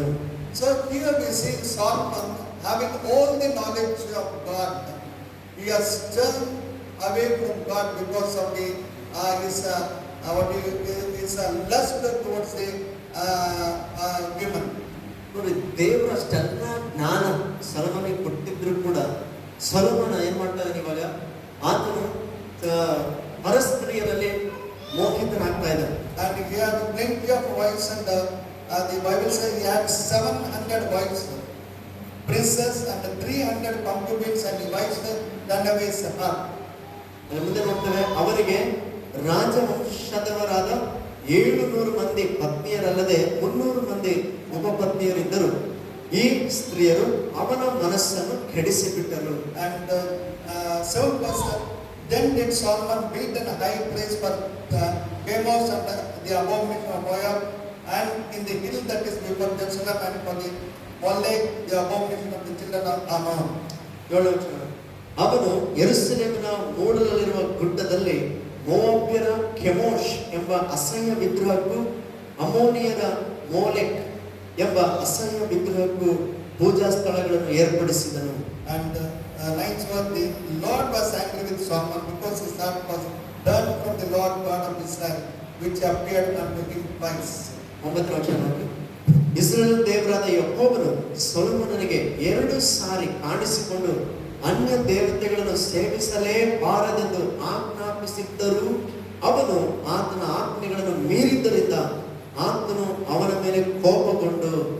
So my dear brothers and sisters, ನನ್ನ ಪ್ರಿಯ ಸಹೋದರ ಸಹೋದರಿ, many times some people say, why can't we marry our own people, and we have so many problems we have to face. That's why they wanted to go back and get married to the unbelievers. ಕೆಲವರು ಈ ಮದುವೆ ವಿಷಯಕ್ಕೆ ಬಂದಾಗ ತಮ್ಮ ಸ್ವಂತ ಆಲೋಚನೆ ಅನುಸರಿಸಿ ಅನ್ಯ ಜನಗಳನ್ನ ಹೋಗಿ ಮದುವೆ ಮಾಡ್ಕೊಂಡು ಬಿಡ್ತಾರೆ. ವಿಶ್ವಾಸಿಗಳಾಗಿರೋರು ಅವಿಶ್ವಾಸಿಗಳನ್ನ ಮದುವೆ ಮಾಡ್ಕೊಳ್ತಾರೆ. And we see that how the life will be changed because of the wives. ಆ ಅವಿಶ್ವಾಸಿಯಾಗಿರುವಂತಹ ಸ್ತ್ರೀಯನ್ನು ಮಾಡಿಕೊಳ್ಳೋದ್ರ ನಿಮಿತ್ತ ನಂತರ ಜೀವನ ಯಾವ ರೀತಿಯಲ್ಲಿ ದಾರಿ ತಪ್ಪಿ ಹೋಗುತ್ತೆ ನೋಡ್ತಾರೆ. And we see that the Lord has become very angry of Solomon. ಇಲ್ಲಿ ನೋಡ್ತಿದ್ದ ಸೊಲೊಮೋನ ದೇವರ ಆಜ್ಞೆಯನ್ನು ಮೀರಿ ಹೋದ್ರಿಂದ ದೇವರು ಸೊಲೊಮೋನನ ವಿಷಯದಲ್ಲಿ ಕೋಪಗೊಂಡದ್ದನ್ನು ನೋಡ್ತಾ ಇದ್ದೀವಿ. So definitely the anger of God will come upon us. ಖಚಿತವಾಗಿ ದೇವರ ಕೋಪ ನಮ್ಮ ಮೇಲೆ ಬರ್ತದೆ. And God will not bless us, but His anger and His curse will come upon us. ಆಗ ದೇವರು ನಮ್ಮನ್ನು ಆಶೀರ್ವದಿಸೋದರ ಬದಲಾಗಿ ದೇವರ ಕೋಪ ಮತ್ತು ಶಾಪ ನಮ್ಮ ಮೇಲೆ ಬರ್ತದೆ. And Solomon could not come back to God again. ಅಲ್ಲಿ ಮುಂದೆ ನೋಡ್ತೇವೆ ಸೊಲೊಮೋನ ಮತ್ತೆ ಕೊನೆಗೂ ಕೂಡ ತನ್ನ ಜೀವನದಲ್ಲಿ ದೇವರ ಕಡೆಗೆ ತಿರುಗಲಿಲ್ಲ. And by reading the Proverbs and Ecclesiastes, some people will say he is a repentant man. ಆದರೆ ಕೆಲವರು ಹೇಳ್ತಾರೆ ಆ ಜ್ಞಾನೋಕ್ತಿಗಳು ಪ್ರಸಂಗಿ ಗ್ರಂಥ ಓದೋದ್ರ ಮೂಲಕ ಗೊತ್ತಾಗಿರೋ ವಿಷಯ ಅಂತಂದ್ರೆ ಅದ್ರ ಕೊನೆಗೆ ಪಶ್ಚಾತ್ತಾಪ ಪಟ್ಟಣ ಎಂಬುದಾಗಿ ಹೇಳ್ತಾರೆ. And what God told Solomon to follow, he did follow properly. ಆದ್ರೆ ದೇವರು ಸೊಲೊಮೋನನಿಗೆ ಏನು ಆಜ್ಞಾಪಿಸಿದ್ನೋ ಏನು ಹೇಳಿದ್ನೋ ಸೂಚನೆ ಕೊಟ್ಟಿದ್ನೋ ಸೊಲೊಮೋನ ಪೂರ್ತಿಯಾಗಿ ಆ ಪ್ರಕಾರ ನಡೆದುಕೊಳ್ಳಿಲ್ಲ. After his death, his son Rehoboam has become the king. ನೋಡ್ರಿ, ಸೊಲೊಮೋನ ಕೊನೆಗೆ ಸತ್ತು ಹೋಗ್ತಾನೆ. ಆತನ ಸತ್ತ ನಂತರ ಆತನ ಮಗನಾದ ರೆಹಬ್ಬಾಮನು ಆತನ ಸ್ಥಾನದಲ್ಲಿ ಆಳ್ವಿಕೆಗೆ ಬರ್ತಾನೆ. And from that the kingdom divides into two. ಆಗಿನಿಂದ ನಾವು ನೋಡ್ತೇವೆ ಸೊಲೊಮೋನ ಮರಣದ ನಂತರ ತನ್ನ ಮಗ ರೆಹಬ್ಬಾಮನ ಆಳ್ವಿಕೆ ಬಂದ ಮೇಲೆ ರಾಜ್ಯ ಇಸ್ರೇಲ್ ರಾಜ್ಯ ಎರಡಾಗಿ ವಿಭಜಿಸ್ತಾರೆ. The kingdom of Judah and the kingdom of Israel. ಎರಡಾಗಿ ಒಡೆದೋಯ್ತು. ಒಂದು ಇಸ್ರೇಲ್ ರಾಜ್ಯ, ಇನ್ನೊಂದು ಯೂದ ರಾಜ್ಯ. And then the other kings who were followed, none of the people who has lived a righteous or a good life. ತದನಂತರ ಮುಂದೆ ಬಂದಂತ ಆ ರಾಜರುಗಳ ವಿಷಯಗಳನ್ನು ನೋಡಿದ್ರೆ ಯಾವ ರಾಜರು ಸಾಧಾರಣವಾಗಿ ಬಹಳಷ್ಟು ರಾಜರಲ್ಲಿ ಯಾರು ಕೂಡ ದೇವರ ಚಿತ್ರದ ಪ್ರಕಾರ ನಡೆಯಲೇ ಇಲ್ಲ. Most of the kings they did evil in the sight of God. ಬಹಳಷ್ಟು ರಾಜರು ಎಲ್ಲ ಕೂಡ ನೋಡ್ತೇವೆ ದೇವರ ದೃಷ್ಟಿಯಲ್ಲಿ ಕೆಟ್ಟ ಕಾರ್ಯಗಳನ್ನೇ ಕೆಟ್ಟದಾಗಿದ್ದನ್ನು ಮಾಡ್ತಾ ಹೋದ್ರು. So they have done the things which are not right in the sight of God. ದೇವರ ದೃಷ್ಟಿಯಲ್ಲಿ ಅಲ್ಲದ ಕಾರ್ಯಗಳನ್ನು ಅವರು ಮಾಡೋರಾದ್ರು. So they have continued to do it like that. That's why we see that Israel today now it has come back, but because of their faults and because of their sin, God has left them. ನೋಡ್ರಿ, ಆ ರೀತಿಯಲ್ಲಿ ರಾಜರು ಅದೇ ರೀತಿ ದುಷ್ಕಾರ್ಯಗಳಲ್ಲಿ ಮುಂದುವರೆದಾಗ ದೇವರನ್ನು ಕೈ ಬಿಡಬೇಕಾಯ್ತು. ಅವರು ಚದರಿ ಹೋಗಿಸಲ್ಪಟ್ಟರು. ಆ ಎಲ್ಲ ಪರಿಸ್ಥಿತಿಗಳು ಅವರು ಅನುಭವಿಸಬೇಕಾಯ್ತು. And the Bible says and Rahab is a king who was very cruel and very what you call is such a nasty man above all the kings of Israel. Israel ಎಲ್ಲ ಅರಸರಲ್ಲಿ ಆಹಾಬ್ ಎನ್ನುವಂತ ಅರಸನ ಬಗ್ಗೆ ನೋಡ್ತೀವಿ. ಅದೆಲ್ಲ ರಾಜರುಗಳ ತುಂಬಾ ದುಷ್ಟ ರಾಜನಾಗಿದ್ದ. First King chapter 16 and the 30th verse we see, and Ahab the son of Omri did evil in the sight of the Lord above all that were before him. 16ನೇ ಅಧ್ಯಾಯ 30ನೇ ವಚನ ನೋಡ್ರಿ. ಇವನು ಅಂದ್ರೆ ಆಹಾಬನು ತನ್ನ ಪೂರ್ವಾಧಿಕಾರಿಗಳೆಲ್ಲರಿಗಿಂತಲೂ ದುಷ್ಟನಾಗಿ ಯೆಹೋವನ ದೃಷ್ಟಿಯಲ್ಲಿ ದ್ರೋಹಿಯಾದನು. So here we see that Ahab did more evil than all above kings. ಈಗ ನೋಡ್ತಿದ್ದೇವೆ ಆಹಾಬನು ತನಗಿಂತ ಮುಂಚೆ ಇದ್ದಂತ ಎಲ್ಲ ರಾಜಗಳಿಗಿಂತ ಇದು ತುಂಬಾ ದುಷ್ಟನಾದ ರಾಜನಾಗಿದ್ದ. And the same chapter we see that he also married Jezebel, a woman who led him to do very great damage to Israel and to his kingdom than anybody else. ಈ ರಾಜನು ಕೂಡ ಆಹಾಬನು ಕೂಡ ಇದೇ ಅಧ್ಯಾಯದಿಂದ ನೋಡ್ತೇವೆ. ಅನ್ಯ ಸ್ತ್ರೀಯಾಗಿರ್ತಂತ ಯೆಜೆಬೆಲನ ಮದುವೆ ಆಗ್ತಾನೆ. ಆ ಸ್ತ್ರೀ ಇಡೀ ಇಸ್ರೇಲ್ ವಂಶಕ್ಕೆ ಕುತ್ತುತ್ತವಂತ ಅಥವಾ ಅವರ ನಾಶನಕ್ಕೆ ಕಾರಣವಾದ ಸಂಗತಿಗಳನ್ನ ಆಹಾಬನ ಮೂಲಕ ಮಾಡಿಸ್ತಾರೆ. Even the Jezebel wanted to kill Elisha. ಮತ್ತೆ ಈ ಯೆಜೆಬೆಲ ಎಲೆಯನ್ನು ಕೂಡ ಕೊಂದು ಹಾಕಬೇಕೆಂಬುದಾಗಿ ನೋಡಿದ್ರು. And Ahab was not had a good terms towards Elisha. ಮತ್ತೆ ಆಹಾಬನಿಗೆ ಕೂಡ ಪ್ರವಾದಿಯಾಗಿದ್ದ ಎಲೆಯರ ಕುರಿತು ಒಳ್ಳೆ ಅಭಿಪ್ರಾಯ ಇರಲಿಲ್ಲ. Because Elisha was talking like a man who was like a directly was condemning and telling to Ahab. ಆ ಸಮಯದಲ್ಲಿ ದೇವರು ಎಲೆಯನ್ನ ಎಬ್ಬಿಸಿದ್ರೆ ಆ ಪ್ರವಾದಿ ಎಲೆಯ ಬಂದು ನೇರವಾಗಿ ಆಹಾಬನ ಜೊತೆಗೆ ಆತ ಮಾಡ್ತಾ ತಪ್ಪುಗಳ ಬಗ್ಗೆ ಖಂಡಿಸಿ ಹೇಳ್ತಾ ಇದ್ದ. So the way how he was talking to Ahab, really we have to learn that thing. ಮತ್ತೆ ಯಾವ ರೀತಿಯಲ್ಲಿ ಎಲಿಯ ಧೈರ್ಯದಿಂದ ಒಬ್ಬ ರಾಜನ ಎದುರು ನಿಂತ್ಕೊಂಡು ಆಹಾಬನಿಗೆ ಅದನ್ನು ಖಂಡಿಸ್ತಾ ಎದುರಿಸ್ತಾ ಅದು ನೋಡುವಾಗ ಎಲಿಯನ ಜೀವನದಿಂದ ನಾವು ಕಲ್ತ್ಕೊಳ್ಬೇಕಾಗಿದೆ. Why I told all the previous chapters, because we see that how that God has chosen David and Solomon, how they were brought to such a high level, and how the downfall came, and how the things were coming down in their life. ನಾನು ಇಲ್ಲಿಯವರೆಗೆ ಯಾಕೆ ಮುಂಚೆ ನಡೆದಂತ ಎಲ್ಲ ವಿಷಯಗಳ ಕುರಿತು ನಿಮಗೆ ಹೇಳಿದಂತಂದ್ರೆ, ದೇವರು ಯಾವ ರೀತಿಯಲ್ಲಿ ದಾವೀದನ ಆರಿಸಿಕೊಂಡ ಇಸ್ರಾಯೇಲ್ ಜನರ ಮೇಲೆ, ಆಮೇಲೆ ಸೊಲೊಮೋನನ ದೇವರು ಅವರಿಗೆ ಕೊಟ್ಟ ಆರಿಸಿಕೊಂಡ, ಅದರ ನಂತರ ಅವರೆಲ್ಲರೂ ನೋಡ್ತಾ ಇದ್ದಾರೆ ದಾರಿ ತಪ್ಪಿ ಹೋದ್ರು, ಅಲ್ಲಿಂದ ಅವರ ಬೀಳುವಿಕೆ ಪ್ರಾರಂಭವಾಯಿತು. By knowing all these things and learning these things, we should be very careful in our spiritual life. ಈ ಎಲ್ಲ ಸಂಗತಿಗಳನ್ನ ನಾವು ಕೇಳಿಸ್ಕೊಳ್ತಾ ಕಲ್ತ್ಕೊಳ್ತಾ ನಾವು ನಮ್ಮ ಆತ್ಮಿಕ ಜೀವನದಲ್ಲಿ ತುಂಬಾ ಜಾಗೃತಿಯಾಗಿರ್ಬೇಕಾಗಿದೆ. So that we should not lose our blessings, and we have to see that our blessings will increase, and we should be more blessed person, and we should be blessed to other people. ಆ ಮೂಲಕ ನಮ್ಮ ಜೀವನದಲ್ಲಿ ದೇವರು ಕೊಟ್ಟಂತ ಆಶೀರ್ವಾದಗಳನ್ನ ಎಷ್ಟು ಮಾತ್ರ ಕಳ್ಕೊಳ್ಳದಂತೆ ನಾವು ಎಚ್ಚರಿಕೆಯಿಂದ ಇದ್ದು ಮತ್ತೆ ದೇವರ ಆಶೀರ್ವಾದದಲ್ಲಿ ನಾವು ಮುಂದುವರಿಯುವ ಹಾಗೆ ನಮ್ಮನ್ನು ನಾವು ಕಾಪಾಡಿಕೊಳ್ಳಬೇಕಾಗಿದೆ. So because of the pride and the proudness of and the things of lustful things has made Solomon to fall down in his life. ಹೆಮ್ಮೆ, ಗರ್ವ, ಆಮೇಲೆ ಪರಸ್ತ್ರೀ ವ್ಯಾಮೋಹ ಎಲ್ಲ ಸಂಗತಿಗಳಿಂದ ಅರಸನಾಗಿರುವ ಸೊಲೊಮೋನ ತನ್ನ ಜೀವನದಲ್ಲಿ ಬಿದ್ದು ಹೋಗ್ಲಿಕ್ಕೆ ಕಾರಣಗಳಾದ. And Ahab was the greatest evil doer. ಮತ್ತೆ ಮಂತ್ರಬಂಧ ರಾಜರುಗಳ ಪಟ್ಟಿಯಲ್ಲಿ ಆಹಾಬನು ತುಂಬಾ ದುಷ್ಟನಾಗಿರ್ತಕ್ಕಂಥ ರಾಜನಾಗಿ ಕಂಡು ಬರ್ತಾರೆ. And God told to Elisha to go and tell Ahab that I am not going to send rain for 3 years.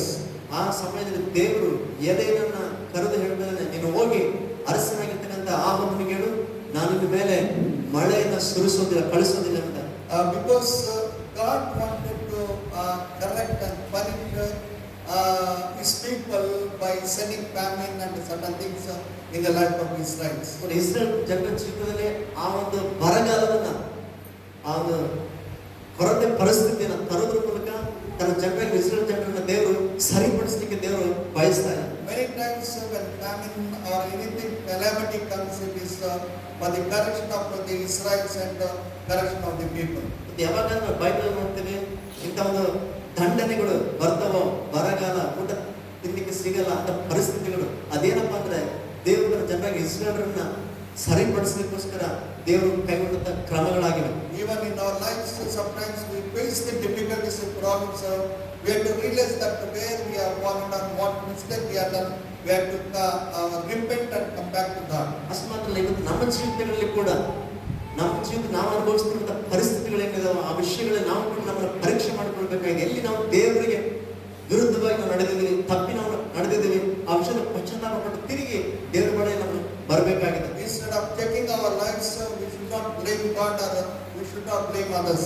ನಮ್ಮ ಜೀವಿತ ಪರೀಕ್ಷೆ ಮಾಡಿಕೊಳ್ಳದೆ ನಾವು ದೇವರನ್ನಾಗ್ಲಿ ಇತರ ಜನರನ್ನಾಗ್ಲಿ ನಾವು ನಿಂದಿಸುವುದು ತಪ್ಪು. So we have to be very careful in our life. ಆದ್ದರಿಂದ ನಮ್ಮ ಜೀವನ ತುಂಬಾ ಜಾಗರೂಕತೆ ಅಥವಾ ಎಚ್ಚರಿಕೆ ವಹಿಸಬೇಕಾಗಿದೆ. So in the 17th chapter we see that Solomon how is testing Ahab. 11ನೇ ಅಧ್ಯಾಯದಲ್ಲಿ ನಾವು ನೋಡ್ತೇವೆ, and Elisha the Tishbite, who was of the inhabitants of Gilead, said unto Ahab, I the Lord God of Israel liveth, before whom I stand, there shall not be dew nor rain these years, but according to my word.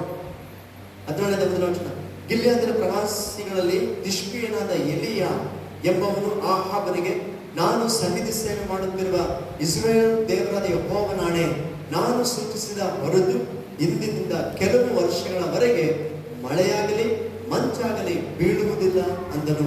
So here Elisha was standing before Ahab. ನೋಡಿ, ಇಲ್ಲಿ ಎಲಿಯನು ಆಹಾಬನ ಎದುರುಗಡೆ ನಿಂತುಕೊಂಡಿದ್ದಾನೆ. And he was declaring that as the Lord of Israel liveth, before whom I stand, there shall not be dew nor rain these years, but according to my word. ಆತನು ಧೈರ್ಯವಾಗಿ ಮಾತನಾಡಿ ಹೇಳ್ತಾ ಇದ್ದಾನೆ, ನಾನು ಸನ್ನಿಧಿ ಸೇವೆ ಮಾಡುತ್ತಿರುವ ಇಸ್ರೇಲ್ ದೇವರಾದ ಯೆಹೋವನಾಣೆ, ನಾನು ಸೂಚಿಸಿದ ಹೊರತು ಇಂದಿನಿಂದ ಕೆಲವು ವರ್ಷಗಳವರೆಗೆ ಮಳೆಯಾಗಲಿ ಮಂಚಾಗಲಿ ಬೀಳುವುದಿಲ್ಲ ಅಂದನು. But once you realize if you think where Elisha now is standing. ನೀವು ಒಂದು ಸಲ ಆಲೋಚನೆ ಮಾಡಿದ್ರೆ ಅಲ್ಲಿ ಎಲಿಯ ಮತ್ತು ಎಲಿಯ ಹತ್ರ ನಿಂತಿದ್ದಾನೆ In front of Ahab. ಆಹಾಬನ ಎದುರುಗಡೆ. But Elisha was telling, it is not the presence of God, but it is the Lord whom I am standing, I declare. ಆದ್ರೆ ಇಲ್ಲಿ ಎಲಿಯ ಹೇಳ್ತಿದ್ದಾನೆ, ನಾನು ಸನ್ನಿಧಿ ಸೇವೆ ಮಾಡುತ್ತಿರುವಂತ ದೇವರ ಹೆಸರಿನಲ್ಲಿ ನಾನು ನುಡಿತಿದ್ದೇನೆ ಅಂತ ಹೇಳ್ತಾರೆ. So here he was declaring, this is my word, he says. ಆತನ ಘೋಷಣೆಯಾಗಿ ಅಂತ ಹೇಳ್ತಾ ಇದ್ದಾನೆ, ಇದು ನನ್ನ ಮಾತು ಎಂಬುದಾಗಿ. So sometimes when we look at the word, it is a very, what you call, we think that why Elisha has to tell that it is my word. ಅಲ್ಲಿ ನನಗೆ ಕೆಲವು ಸಲ ಆಲೋಚನೆ ಮಾಡುವಾಗ ನಮ್ಮ ವಿಷಯ ಅನಿಸ್ತದೆ ಏನಂದ್ರೆ, ಎಲೆಯ ಯಾಕೆ ನಾನು ಸೂಚಿಸಿದ ಹೊರತೆಂಬುದಾಗಿ ಎಲೆಯ ಆ ರೀತಿ ಮಾತನಾಡ್ತಾ ಇದ್ದಾನೆ. So Elisha had that guts and that power and authority because he was having a close relationship with this God. ನೋಡಿ, ಎಲೆಯ ತನ್ನ ದೇವರೊಂದಿಗೆ ಅಂತರಿಗಿದ್ದಂತ ನಿಕಟವಾದ ಸಂಬಂಧ, ಅದರ ನಿಮಿತ್ತ ಅದನ್ನು ಹೊಂದಿಕೊಂಡಂತ ಆ ಅಧಿಕಾರದ ನಿಮಿತ್ತ ಅದನ್ನು ಅಷ್ಟು ಧೈರ್ಯವಾಗಿ ಮಾತನಾಡುವ ಶಕ್ತಿ ಹೊಂದಿಕೊಂಡಿದೆ. Because he was so close to God, God was speaking to him. ಅದನ್ನು ಅಷ್ಟು ದೇವರಿಗೆ ಹತ್ತಿರವಾಗಿದ್ದಾನೆ, ದೇವರು ಎಲೆಯ ಜೊತೆಗೆ ಮಾತನಾಡ್ತಾ ಇದ್ದಾನೆ. He is not fear about the king. ಆತನಿಗೆ ರಾಜನ ಬಗ್ಗೆ ಯಾವ ಭಯ ಇಲ್ಲ. He was he know that he is standing in the presence of his God. ಆತನು ತಿಳಿದವರಾಗಿ ಮಾತನಾಡ್ತಾ ನಾನು ಸೇವಿಸುವ ನನ್ನ ದೇವರ ಸನ್ನಿಧಿಯಲ್ಲಿ ನಿಂತುಕೊಳ್ಳುವಂತ ವ್ಯಕ್ತಿ ಅಂತ. So we see in the before, that is in the life of Moses.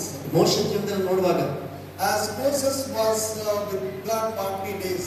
40 ದಿನಗಳ ಕಾಲ ಮೋಶೆ ದೇವರ ಸನ್ನಿಧಾನದಲ್ಲಿ ಇರಬೇಕಾದ್ರೆ, When he came down from that mountain, ಆ ಒಂದು ಬೆಟ್ಟದಿಂದ ಆತನು ಕೆಳಗೆ ಇಳಿದು ಬರುವಾಗ, the Israelites could not see the face of Moses. Israel ಜನರು ಮೋಶೆಯ ಮುಖವನ್ನ ನೇರವಾಗಿ ನೋಡಲಿಕ್ಕೆ ಆಗಲಿಲ್ಲ. Because his face was radiant, it was shining like God. ಯಾಕಂದ್ರೆ ಮೋಶೆಯ ಮುಖ ದೇವರ ಪ್ರಭಾವದಿಂದ ಅಷ್ಟೊಂದು ಪ್ರಕಾಶವಾಗಿ ಹೊಳಿತಾ ಇದೆ. And the people said, please Moses, cover up your face, we are unable to see you. ಹಾಗೆ ಜನರು ಹೇಳ್ಬೇಕಾಯ್ತು, ಮೋಶೆ ದಯಮಾಡಿ ಮುಖವನ್ನು ನಮಗೆ ಮರೆ ಮಾಡ್ಕೊ, ನಿನ್ನ ಮುಖವನ್ನು ನಮಗೆ ನೋಡ್ಲಿಕ್ಕೆ ಆಗ್ತಾ ಇಲ್ಲ ಅಂತ ಹೇಳಿದ್ರು. So as you are in the presence of God, spend your time with the presence of God, your life and your face will shine like that.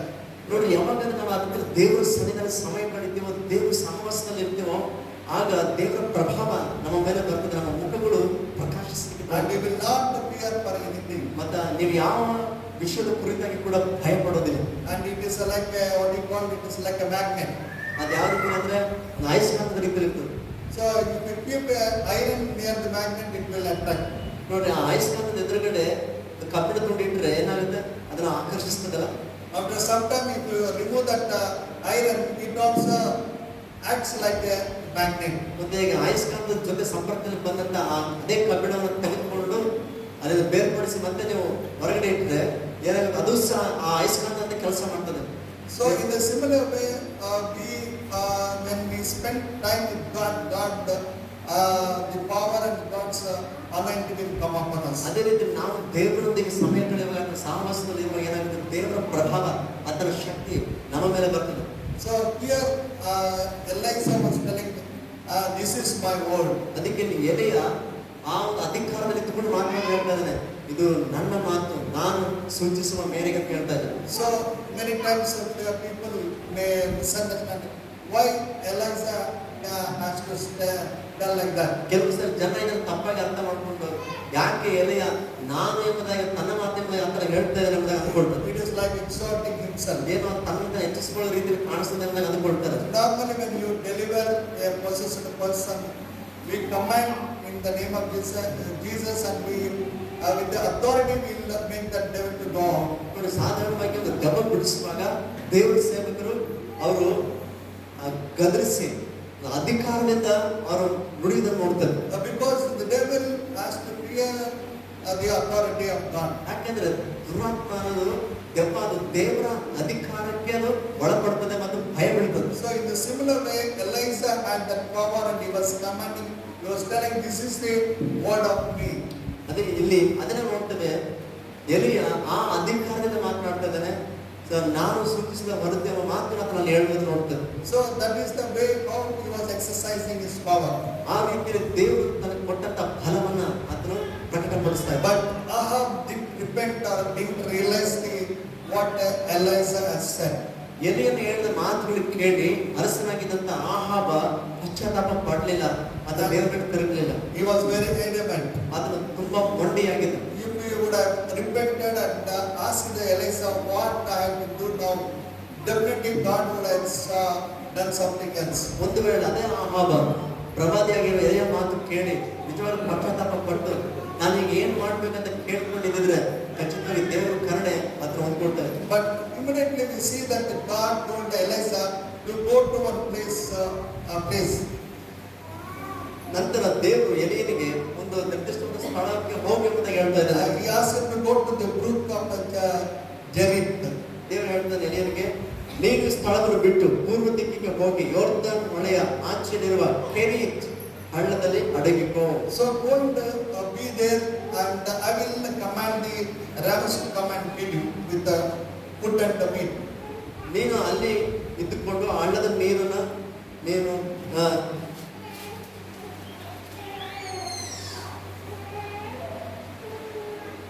ಅವನು ಆ ಹಳ್ಳದ ನೀರು ನಿನಗೆ ಪಾನವಾಗಿರುವುದು, ನಿನಗೆ ಆಹಾರ ತಂದು ಕೊಡಬೇಕೆಂದು ಕಾಗೆಗಳಿಗೆ ಆಜ್ಞಾಪಿಸಿದ್ದೇನೆ ಎಂದು ಹೇಳಿದನು.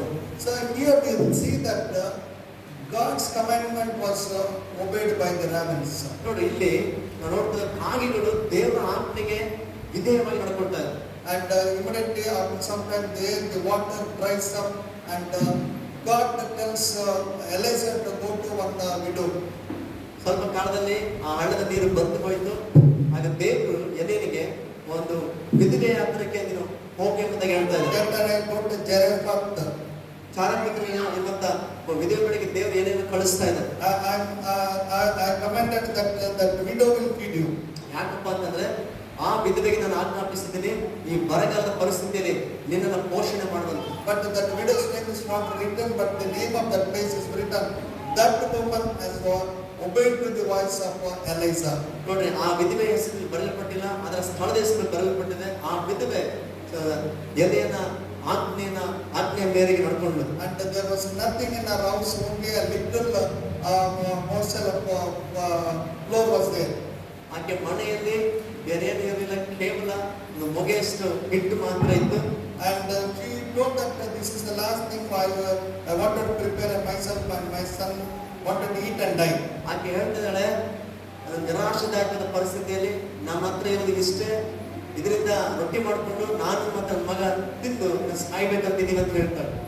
And immediately she didn't have any hesitation.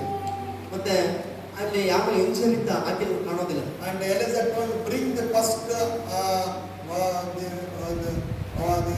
what you prepare that roti to me. ಹಾಗಾದ್ರೆ ಎಲಿಯನು ಖಂಡಿತವಾಗಿ ಹೇಳ್ತಾನೆ, ನೀನು ಸಿದ್ಧಪಡಿಸುವಂತ ಆ ಹಿಟ್ಟಿನ ಸಿದ್ಧಪಡಿಸುವಂತ ಮೊದಲ ರೊಟ್ಟಿಯನ್ನ ನೀನು ನನಗೆ ಮೊದಲು ತಂದುಕೊಂಡು ಅಂತ ಹೇಳ್ತಾರೆ. And give to me first, and you see that till the end of this famine, you and your family will be fed. ಹಾಗೆ ನೀನು ಮಾಡುವುದಾದ್ರೆ ಈ ಬರಗಾಲ ಮುಗಿಯೋ ತನಕ ನೀನು ನಿನ್ನ ಕುಟುಂಬದವರೆಲ್ಲರೂ ಕೂಡ ಪೋಷಿಸಲ್ಪಡ್ತೀರಿ ಅಂತ ಹೇಳ್ತಾರೆ. And the Bible says she believed and gave first cake to Elijah. ದೇವ್ರ ಹೇಳುತ್ತೆ, ಆ ಸ್ತ್ರೀ ದೇವರ ಮಾತನ್ನು ನಂಬಿದ್ದು ಅದೇ ಪ್ರಕಾರಕ್ಕೆ ನಡ್ಕೊಂಡು ನಾನು ಸಿದ್ಧಪಡಿಸಿದಂತ ಮೊದಲ ರೊಟ್ಟಿ ಫಸ್ಟ್ ತಂದು ದೇವರ ಸೇವಕನಿಗೆ ಕೊಟ್ಟು. And the Bible clearly says that she obeyed and gave that thing to Elijah. ದೇವರಿಗೆ ಸ್ಪಷ್ಟವಾಗಿ ಹೇಳ್ತಾರೆ, ಆ ರೀತಿಯಲ್ಲಿ ಆ ಸ್ತ್ರೀ ವಿಧೇಯತೆ ತೋರಿಸಿ ತಾನು ಸಿದ್ಧಪಡಿಸಿದ ಮೊದಲನೇ ರೊಟ್ಟಿನ ತಂದು ಎಲೆಯನಿಗೆ ಕೊಡೋದ್ರ ಮೂಲಕ 15%, she went and did according to the saying of Elijah, and he and her house did eat many days.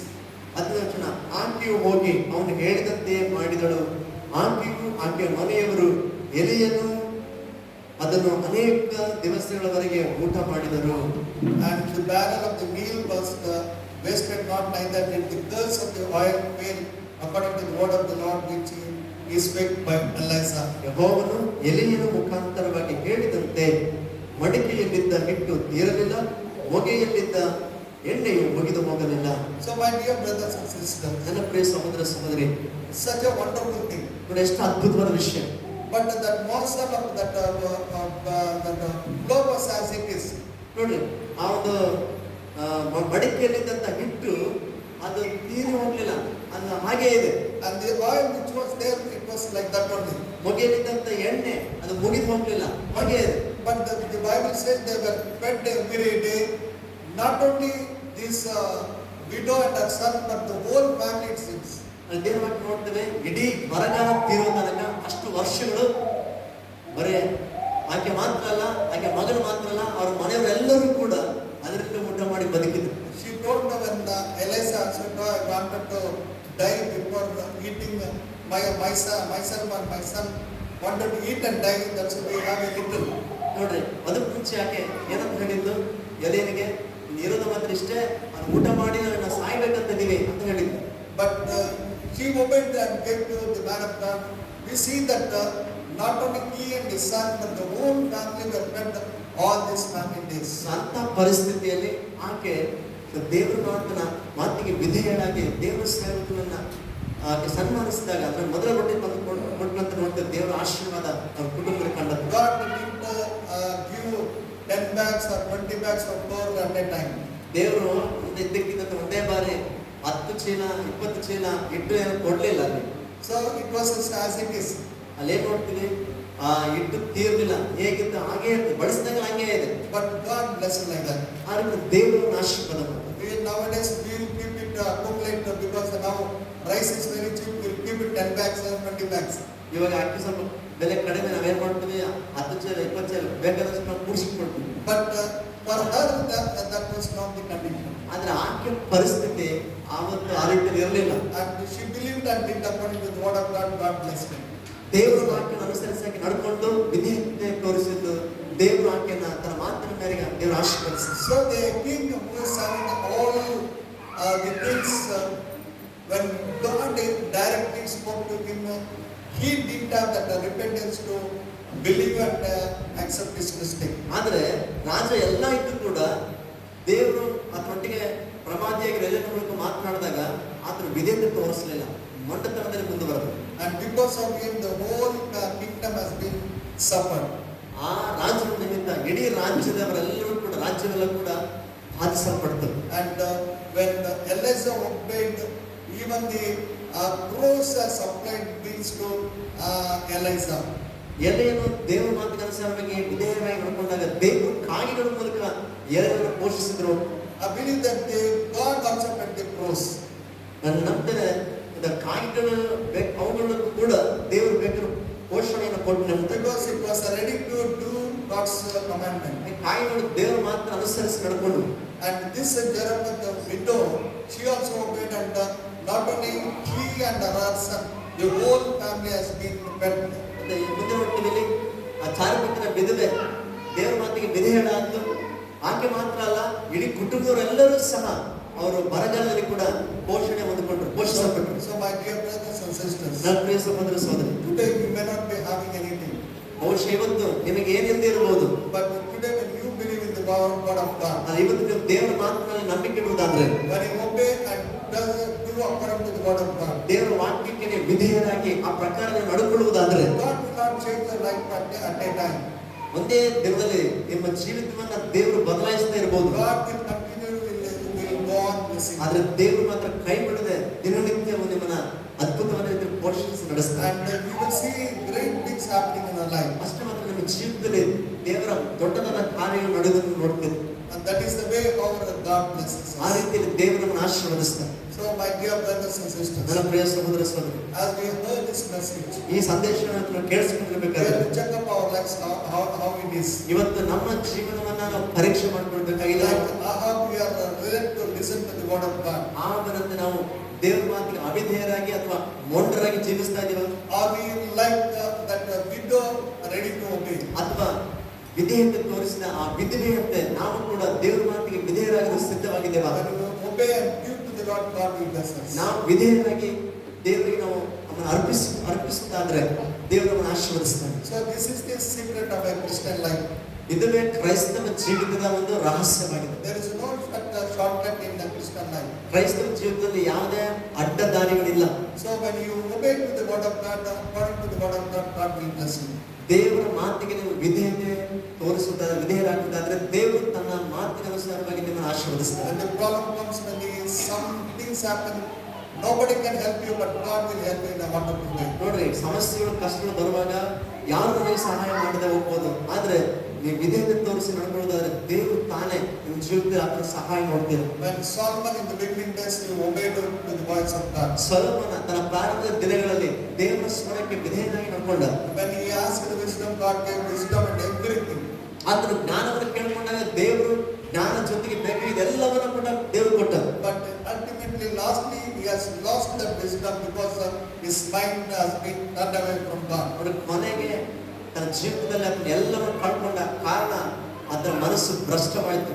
So my dear brothers and ನನ್ನ sisters, ಪ್ರಿಯ ಸಹೋದರ ಸಹೋದರಿ, we also have to be very careful in our life. ನಾವು ನಮ್ಮ ಆತ್ಮಿಕ ಜೀವನದಲ್ಲಿ ನಾವು ಬಹಳ ಜಾಗೃತಿಯಾಗಿರಬೇಕು. Every time we have to check and we have to make ourselves how we are in before God. ಪ್ರತಿ ಕ್ಷಣ ಪ್ರತಿ ಸಮಯ ನಮ್ಮ ಜೀವನ ಪರೀಕ್ಷೆ ಮಾಡಿಕೊಳ್ಬೇಕಾಗಿದೆ. ನಾವು ದೇವರ ಎದುರುಗಡೆ ಯಾವ ರೀತಿ ನಡ್ಕೊಳ್ತಾ ಇದ್ದೇವೆ. Many times God will not speak to us directly. ಬಹುಶಃ ದೇವರು ನಮ್ಮ ಜೊತೆಗೆ ಪ್ರತಿ ಸಾರಿ ನೇರವಾಗಿ ಪ್ರತ್ಯಕ್ಷವಾಗಿ ಮಾತನಾಡದೇ ಇರಬಹುದು, But definitely God will speak to us through His Holy Spirit. ಆದ್ರೆ ಖಚಿತವಾಗಿ ದೇವರು ತನ್ನ ಪವಿತ್ರ ಆತ್ಮನ ಮೂಲಕ ನಮ್ಮ ಜೊತೆ ಹತ್ರ ಮಾತನಾಡ್ತಾನೆ, ನಮ್ಮನ್ನು ಎಚ್ಚರಿಸ್ತಾನೆ. With the still voice He will be speaking to us. ಆ ಮಧುರವಾದ ಹತ್ರ ಸ್ವರದ ಮೂಲಕ ದೇವರ ಜೊತೆಗೆ ಯಾವಾಗಲೂ ಮಾತನಾಡ್ತಾ ಇರ್ತಾನೆ. And when you obey and listen and turn away from your evil things, God will bless you. ನೀವು ಅದರ ಸ್ವರಕ್ಕೆ ವಿಧೇಯರಾಗಿ ಎಲ್ಲ ಕೆಟ್ಟ ಕೃತ್ಯಗಳನ್ನ ಬಿಟ್ಟು ದೇವರ ಕಡೆಗೆ ತಿರುಗುವುದಾದ್ರೆ ದೇವರು ಖಚಿತವಾಗಿ ನಿಮ್ಮನ್ನು ಆಶೀರ್ವದಿಸ್ತಾನೆ. Solomon didn't have that mind to look to God.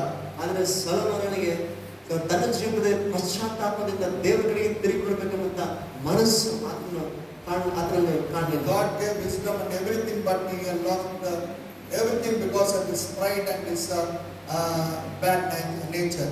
ದೇವರು ಸೊಲೊಮೋನನಿಗೆ ಜ್ಞಾನವನ್ನ ಎಲ್ಲವನ್ನ ಕೊಟ್ಟ, ಆದರೆ ಸೊಲೊಮೋನ ಅದನ್ನು ಉಳಿಸಿಕೊಳ್ಳಲಿಲ್ಲ.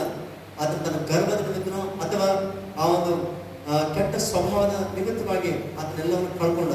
So my dear brothers and sisters, ನನ್ನ ಪ್ರಿಯ ಸಹೋದರ ಸಹೋದರಿ, tonight let us commit ourselves to God. ಇವತ್ತು ನಮ್ಮ ಜೀವಿತವನ್ನು ನಾವು ದೇವರಿಗೆ ಪುನಃ ಸಮರ್ಪಿಸೋಣ. As God has spoke to each one of us, ಇವತ್ತು ದೇವರು ನಮ್ಮಲ್ಲಿ ಪ್ರತಿಯೊಬ್ಬರಿಗೆ ಮಾತನಾಡಿದ we ಪ್ರಕಾರ know in which condition we are ನಾವು ಯಾವ ಪರಿಸ್ಥಿತಿಯಲ್ಲಿದ್ದೇವೋ ನಮಗೆ ಗೊತ್ತಿದೆ. and what we need in our life. ಇವತ್ತು ನಮ್ಮ ಜೀವಿತದಲ್ಲಿ ಅಗತ್ಯವಾಗಿ ಬೇಕಾಗಿರೋದು ಏನು? Many times we will be praying, sometimes we think that why my prayers have not been answered. ಅನೇಕ ಸಲ ಅಂದುಕೊಳ್ತೇನೆ, ನಾನು ಇಷ್ಟು ಪ್ರಾರ್ಥನೆ ಮಾಡ್ತೀನಿ, ಯಾಕೆ ನನ್ನ ಪ್ರಾರ್ಥನೆ ಉತ್ತರ ಸಿಗ್ತಾ ಇಲ್ಲ ಎಂಬುದ. Maybe somewhere we have to repent and ask the Lord to bless Lord to forgive us.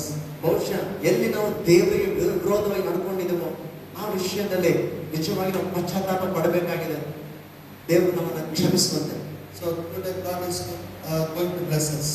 ನಾವು ಇವತ್ತು ನಮ್ಮನ್ನು ನಾವು ದೇವರಿಗೆ ನಿಜವಾಗಿ ಸಮರ್ಪಿಸಿಕೊಂಡ್ರೆ, Let us commit our lives and repent and ask the Lord to forgive us. ಪಶ್ಚಾತ್ತಾಪ ಪಟ್ಟು ದೇವರ ಸನ್ನಿಧಿಯಲ್ಲಿ ದೇವರೇ ನಮ್ಮನ್ನು ಕ್ಷಮಿಸಿ ಎಂಬುದಾಗಿ ನಾವು ಬೇಡೋಣ.